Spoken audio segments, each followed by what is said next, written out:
রুবায়াত ফাতিমা তনি, ওনাকে সবাই আমরা চিনি নারী উদ্যোক্তা হিসেবে।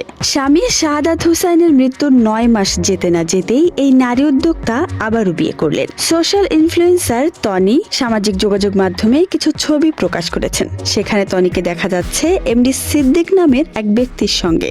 এমডি সিদ্দিক নিজের ফেসবুকে তনির সঙ্গে তোলা ছবিগুলো প্রকাশ করে ক্যাপশনে লিখেছেন, আরো একটি বছর পেরিয়ে গেল কিন্তু মনটা এখনো তরুণ। আমার জন্মদিনকে বিশেষ করে তোলার জন্য আমার প্রিয় স্ত্রীকে অসংখ্য ধন্যবাদ, তোমাকে অনেক ভালোবাসি।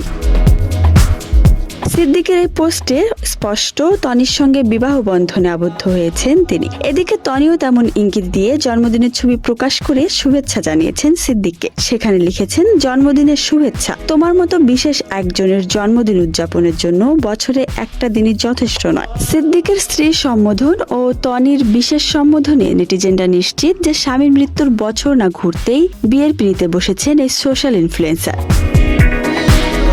মন্তব্যের ঘরে অনেকেই তা প্রকাশ করেছেন, তবে বিষয়টি নিয়ে তনি এখনো মুখ খুলেননি। গত বছরের 7 অক্টোবর ব্যাংককের চিকিৎসাধীন অবস্থায় শেষ নিঃশ্বাস ত্যাগ করেছিলেন তনির দ্বিতীয় স্বামী ও ব্যবসায়ী শাহাদাত হুসাইন। তনিও তার প্রয়াত স্বামীর মধ্যকার বয়সের ব্যবধান নিয়ে ব্যাপক সমালোচনার শিকারও হয়েছিলেন তিনি। ফেসবুক লাইভে এলে নানা রকম ট্রলের মুখে পড়তে হয়েছে এই নারী উদ্যোক্তাকে। প্রথম স্বামীর সঙ্গে বনিবনা না হওয়ায় বিচ্ছেদের পথে হাঁটেন তিনি। এরপরই ভালোবেসে বিয়ে করেন শাহাদাতকে। প্রথমে পরিবার মেনে না নিলেও পরবর্তীতে সব ঠিক করে নিয়েছিলেন তনি।